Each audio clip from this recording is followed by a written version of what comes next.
Hi అండి, welcome to our channel. ఈరోజు ఎంతో ఈజీగా టేస్టీగా చేసుకునే రాయలసీమ స్పెషల్ ఉగ్గాని ఎలా తయారు చేయాలో చూద్దాం. ఈ రెసిపీకి కావాల్సిన పదార్థాలు ఏంటో, తయారు చేసే విధానం ఏంటో చూసేద్దాం. కావాల్సిన పదార్థాలు: ఒక 400 గ్రాములు మరమరాలు, ఒక ఉల్లిపాయ చిన్న ముక్కలుగా కట్ చేసుకున్నవి, 2 పచ్చిమిరపకాయలు చిన్న ముక్కలుగా కట్ చేసుకున్నవి, ఒక టమాటా చిన్న ముక్కలుగా కట్ చేసుకున్నవి,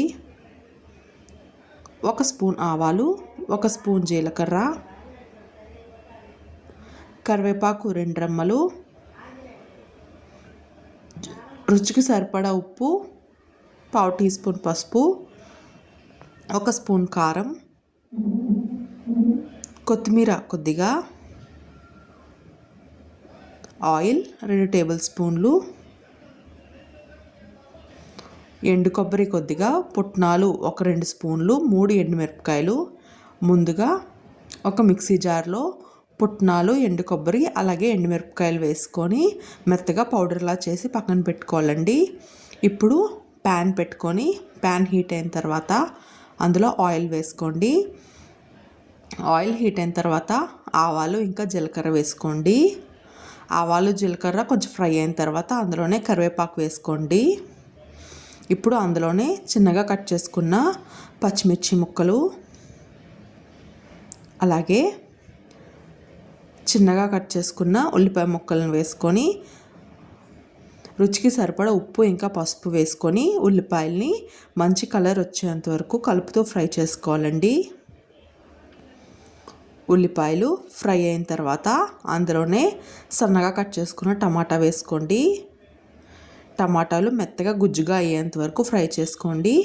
టమాటాలు ఉడికిన తర్వాత అందులోనే కారం వేసుకోండి. కారం అనేది తక్కువ వేసుకోండి, ఎందుకంటే ఇందులో పచ్చిమిర్చి వేసాము, అలాగే ఎండుమిర్చి కూడా వేస్తాం కదండి.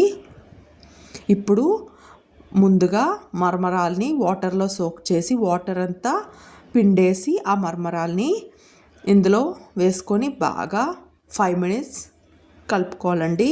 ఇప్పుడు ముందుగా రెడీ చేసి పెట్టుకున్న ఎండు కొబ్బరి, పుట్నాలు ఇంకా ఎండుమిర్చి పౌడర్ వేసుకోండి. ఈ ఉగ్గానికి ఈ పౌడరే స్పెషల్ టేస్ట్ అండి. ఇప్పుడు బాగా కలిసిన తర్వాత అందులో సన్నగా కట్ చేసుకున్న కొత్తిమీర వేసుకొని ఒక్కసారి బాగా కలుపుకొని 2 నిమిషాలు సిమ్లో పెట్టి ఉడికించుకొని ఇప్పుడు ఒక సర్వింగ్ బౌల్లో తీసుకొని సర్వ్ చేసుకుంటే ఎంతో టేస్టీగా, ఈజీగా, హెల్తీగా ఉండే ఉగ్గాని రెడీ అయిపోతుందండి. ఈ రెసిపీ మీకు నచ్చినట్లయితే ట్రై చేసి ఎలా ఉందో కమెంట్ చేయండి. అలాగే ఛానల్ని కూడా సబ్స్క్రైబ్ చేసుకోండి.